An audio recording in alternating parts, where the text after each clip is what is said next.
All right, hey guys, welcome to another episode of the Sales Manager Academy. I'm your host, Omar, and as always, we talk about leadership in the boutique retail settings, wireless, uh, AV, appliances, anything that's boutique, that's not your mainstream big box retail, right? Can you take this into big box retail? Yeah. Can you take this into a service industry?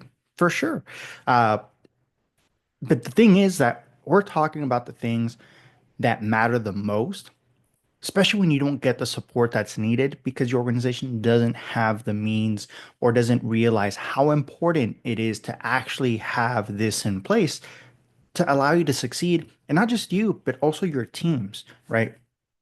Um, in today, right, we've talked about in the last few episodes a lot about like different kind of leadership styles. We talked about, some traits when it comes to really good training and development. We've talked about hiring. We talked about interviewing process. Uh, so there's a lot that goes into the leadership side of things. And today is more so just one of those days where we'll talk about what you don't want to do or those days where you just don't feel like leadering, right? Kind of like adulting when you just wake up and you like feel you don't want to be the adult. You don't want those responsibilities. You don't want the headaches that comes with being an adult. As a leader, you're gonna have those days. It's gonna happen. I'm not saying that as a leader that you're always gonna be on point 100% of the time. It's not possible. It's not feasible. You're gonna make mistakes. Those mistakes are gonna come back and, hey, you know what? We messed up. I messed up on this. I wish I hadn't done this. I wish something was different. I wish, uh, I had done this or said this instead of doing this.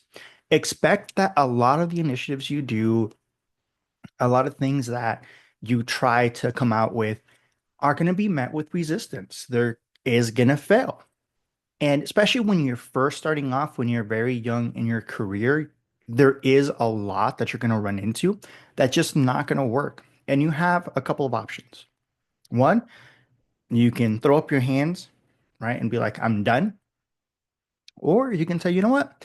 Let me regroup and come back at this, right? That's where I gained my 80-20 rule when it came to solutions as opposed to problem, right?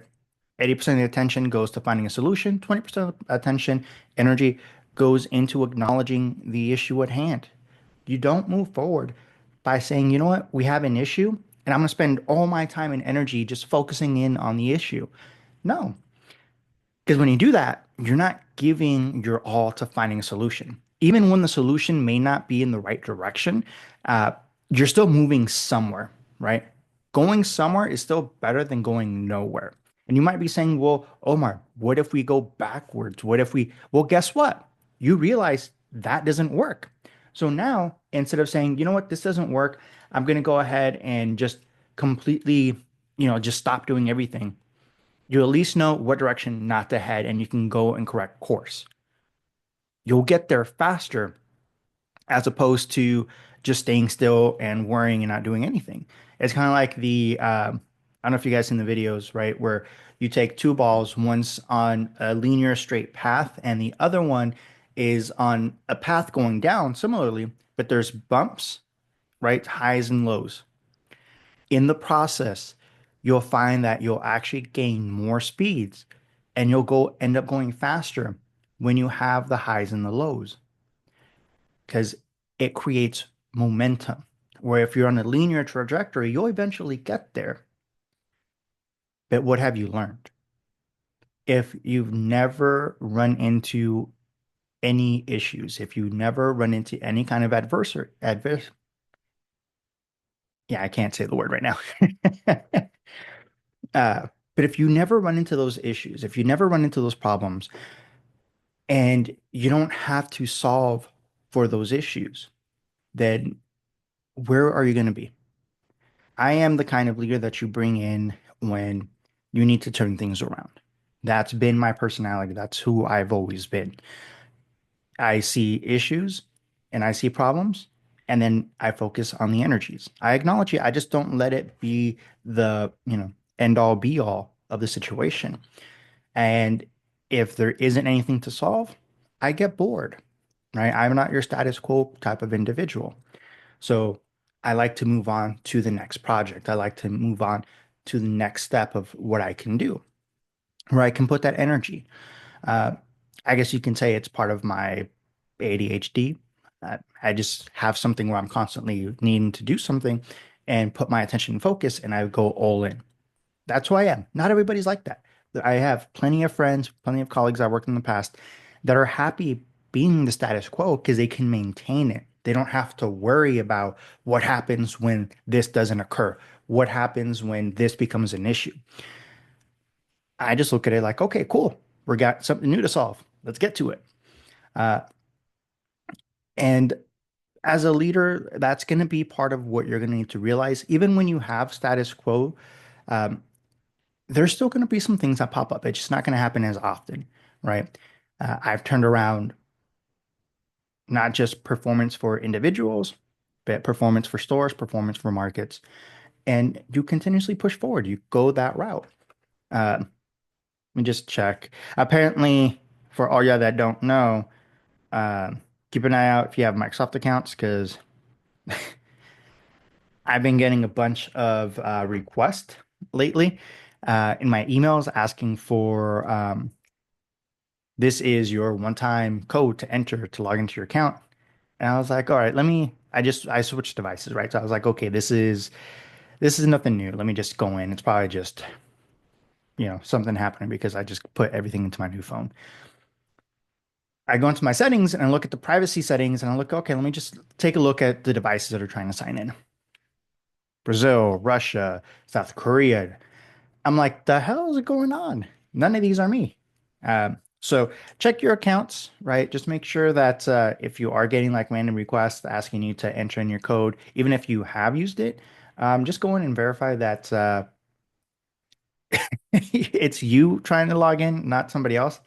Um, because it's my Microsoft account. I don't really think much of it, right? I use it just for like documents and stuff like that. I know it's a little bit of a tangent, but just FYI, something to keep in mind, right? Something to take care of yourself on. I just mention it because what I used to do as well was also cybersecurity sales. Uh,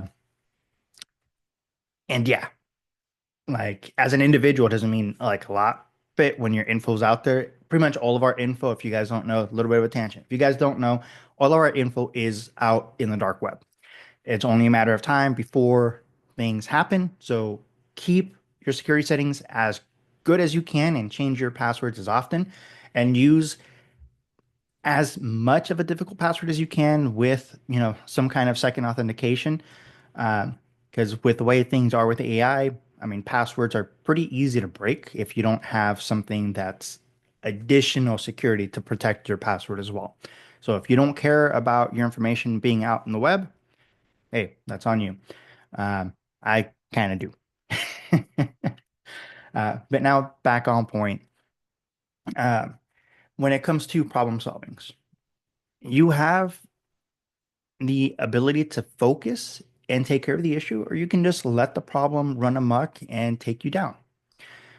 That's never been something for me, and that's something I've always focused on making sure that my team members learn, that my teams understand that, hey, when it comes to, at least when I'm around, when it comes to issues, I'm going to acknowledge the issue. I'm just not going to sit around. I don't want you sitting around and wasting your time and energy on this when, hey, it could just be a simple 5-minute solution.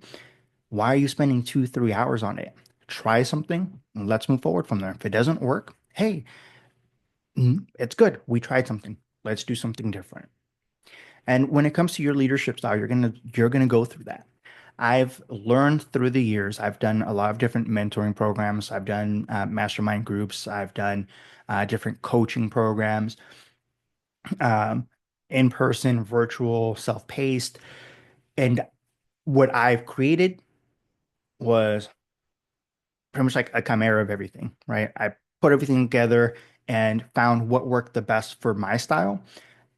And that's what I've used. And that's what I've realized was easiest to teach other people and was the easiest for other people within my teams to be able to pick up. And the ones that needed additional support, I was able to give that additional support. And that's where you're going to have to realize, right? We talked about the other day with personalities.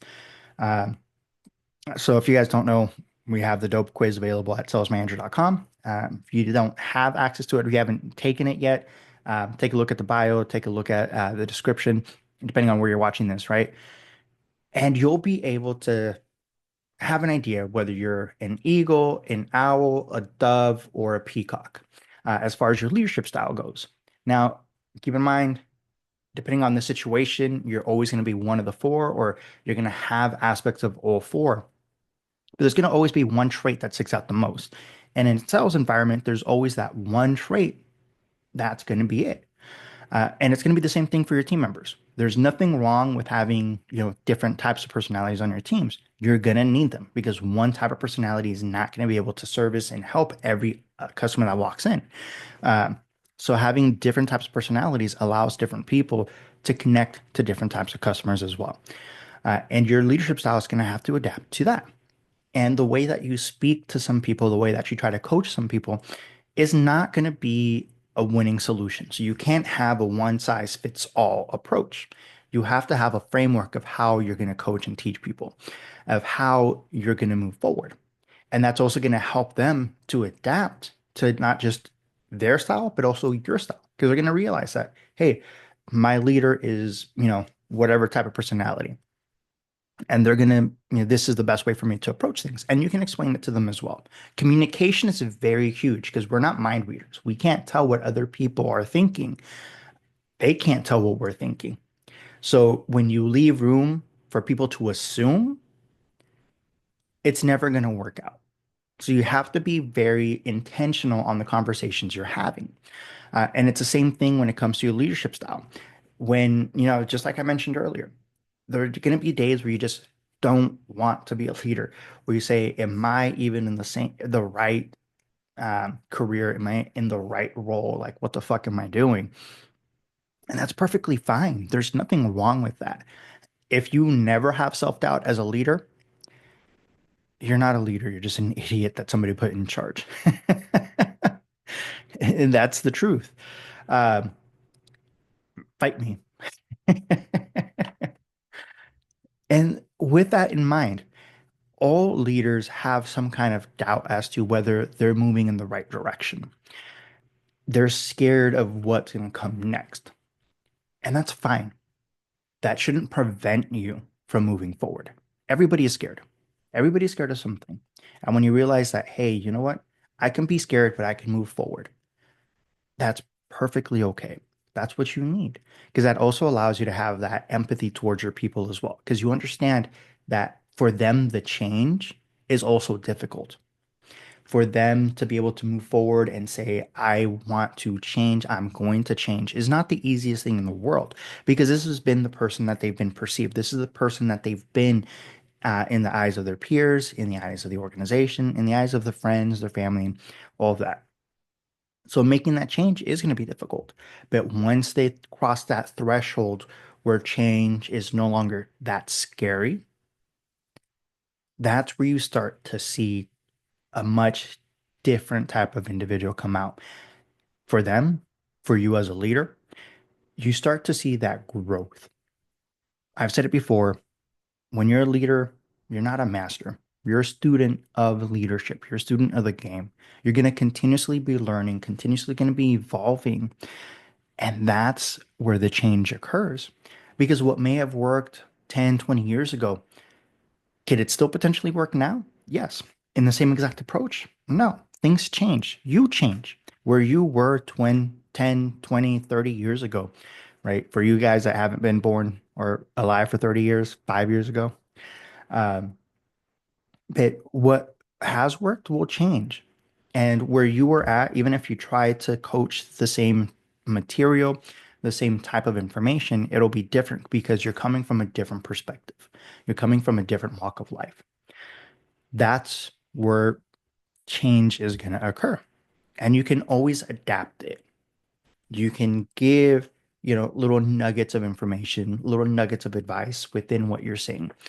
And you also know that you telling people, and this is something that you're going to learn as a leader, that you telling people what they need to do exactly isn't a winning solution. For instance, when it comes to, PT, physical training, um, what I've seen with a lot of winning solutions, with a lot of like grade A leaders out there in those industries, is that they can come up with a game plan for you without your input based on what they see. But when they have your input and you're the one driving where you want the results through the discussion conversation, even though they could have told you the exact same thing, this is what you need to do, because you gave your input and you told them what you wanted to do and what you results you wanted to get and what you were willing to do and what you didn't want to do, they could work with you and give you something based off of that that's going to hit those needs. And they're also going to throw in some additional stuff because based on what you said, this is actually going to be the better option. So the same exact plan that they could have given you without your input is the plan that you're going to get. But with your input, you feel that you have some ownership over what occurred. And when you take ownership of something, you're more likely to follow through. Now, if y'all haven't picked this up, I talk about this book a lot. It's not the only book out there, but if you're a beginner, this is one of the most beautiful books to pick up. The Power of Habit by Charles Duhigg is by far, I think, one of the easiest to read when it comes to research of habits, habit creation, habit forming, breaking habits. And that's one of the things that they found out. So, for instance, in one of the research that he talks about, it's people, elderly people. So, you guys know how hard it is to get old people to change habits. It is because we try to come from it from younger generations as you just got to do this, right?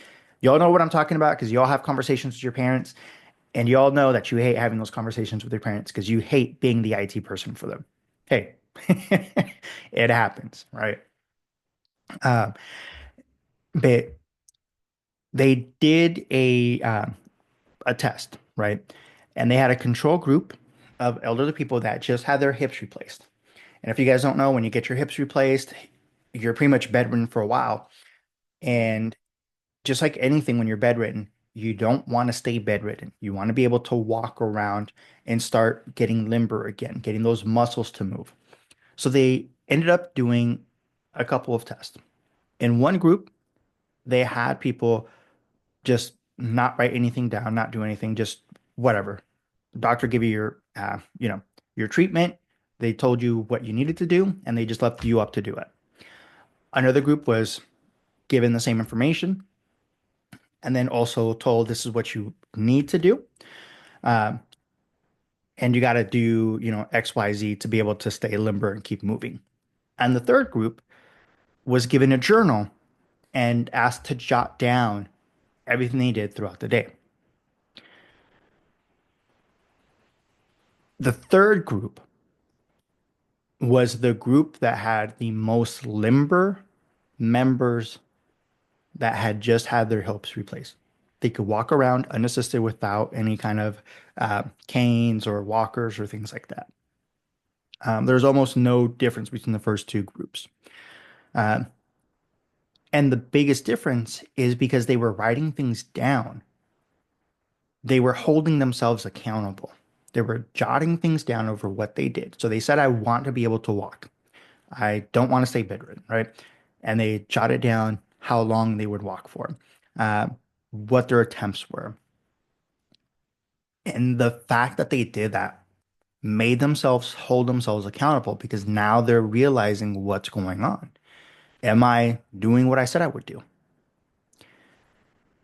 The 15-minute framework that I use, that's literally one of the most important aspects of that coaching framework is you allowing your people to write down not only their goals, but the actions that they're going to take to get there. That is very important. I'm not saying you have them write down like every single day what I did. We're not micromanaging. Uh, but the sole act of doing that allows them to start taking accountability for their goals. That's very hard for some people to let other people control their own destiny. Um, but it's super, super important for you as a leader. writing things down for yourself is also important. Those days where you just don't want to do anything, write down the reason why you're a leader. Write down the reason why you took the position. I get it. A lot of times, depending on your role, it's going to be because the cash, the money was better. Yeah, there's nothing wrong with that. We're not doing this. We're not doing a job and not getting paid because we fucking love the job. We like the job. We like what we can do with the funds we get from those jobs better. There's nothing wrong with admitting that. For anybody out there, owners, founders, CEOs, I'm talking to y'all. If you think your people are doing this out of the goodness of their heart, you stop paying them, you'll see how fast your team's no longer going to be there. They're doing this because they're getting paid. They're sticking around typically because they enjoy not just the money they make, but also the company and their teams. That's important, right? But obviously, unless they have all the money in the world, they're not doing this out of the goodness of their heart. You all know this. So there's nothing wrong with people admitting that they are doing a role because of the money. You're anchoring yourself first off when you do that. You're allowing yourself to say, okay, this is one of the main reasons why I'm doing this. Why am I still here? Is a second question that you can jot down. I'm still here because I like my team. I like what I can do with the money it affords me. I love seeing the difference I can make in jobs, right? I like the difference I see in the people that I coach, the growth that they've had over the years, over the months, from when I took over this role to where they're at now. The fact that we have so many people getting promoted from my team, um, the difference in not just the production, but also when you walk into a location, how that feel is so much different and so much more welcoming, not just for the customers, but also for the people working there. You start to see the good. And it's funny because Zig Ziglar's talked about this before. If y'all don't know who Zig Ziglar is, look him up, YouTube him. Uh, Probably one of the best sales trainers that has lived in the last 100 years. And he wasn't always like that, right? That's the beautiful thing. People change. Uh, and one of the things he talks about is in one of his seminars that he did, he had somebody come up to him afterwards and ask him a couple of questions. And all she did was complain. I hate my job. I hate my boss, blah, blah, blah. It was nothing but complain, complain, complain.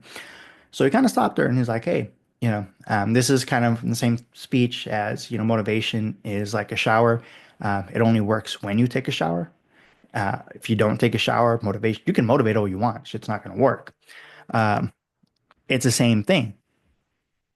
So you focus on that and nothing's going to happen. Nothing's going to change. So he asked her, you know, do me a favor, take 30 days, write down the things that you enjoy about your job. Is why that's easy. I don't like anything about my job. Okay. Do you get paid? Yeah. Do you like getting paid? Well, I'm not there because I like the job. I'm there because I'm getting paid for the job. Okay. So you like getting paid. That's a plus for the job. Write down other things that you enjoy about that role, about the company, about the job, whatever it is, and come back in 30 days. So she did it and then came back. And so, you know what? Something amazing has happened. And sometimes you can't change people. Okay. Let's put this out there before that. And she's all, everybody's changed their attitude. It is so much different now. And it's not that people change their attitude, it's that she found reasons to enjoy what she's doing. And that changed her perspective, her outlook, and likely changed how she also interacted with others within the office, within the company. So they changed how they interacted with her. And that happens. Being a leader, that means that's going to be you. Not everybody's going to like you. Not everybody's going to be happy that you're visiting a store. Why? Because you, as a leader, have to hold people accountable as well. Um, but when you can actually enjoy what you're doing and be happy about the change that you're bringing to people and give them a reason to want that change, for instance, and you guys can steal this for me. You have, my my blessing, my permission to do it. My biggest thing that I always told my team was, I want you to make more money by working less. What seller is going to come to you and tell you, I don't want to work less. I want to work more and make less. See, that's the key there. It's I want you to work less and I want you to make more than you were before because I want to make things as easy as possible. So that gets them thinking, okay, maybe this person has something. Let me give them a shot. Let me give them a try. What they've been teaching me has worked. I've seen them do this. It's working. And when they take one or two things from what you're teaching and they start implementing it and it starts making their process much easier and the results start to get better and they're not having to output 50% more and they feel they're more relaxed, they could actually be technically working more than they were before, but because it doesn't feel like work, they're making more and it's a much easier, natural interaction they're having with their clients, with their customers. That's the beautiful thing. So don't worry about having those days where you just want to say, fuck it, I don't want to do this, right? It happens. Take those mental days, right? Take those breaks that you need to be able to regroup. Write things down, jot things down of what you like about your position. Write it down about what you like about your team members, about your teams. Because I get it. You're going to have those teams or those people within your teams that you're not always a fan of. So write things down that they do that allows you to actually see what they're doing that's good. Because they're not there out of the goodness of their heart. They're not on the team because you didn't want to hire them. They got hired on because somebody saw something within those people that was worth giving a shot for. And something happened along the way. So let me take my bias out and let me give them a fair shot. And that's how you do things. You write things down. Have your team take ownership of things by writing things down. That's very important. And you grow from there. Okay. So, guys, I want to say, like always, thanks for joining me on another episode of Sales Manager Academy. I'm your host, Omar. If you have any questions, shoot me a DM, leave a comment. Don't forget, hit that like and follow button, and I'll catch you on the next one.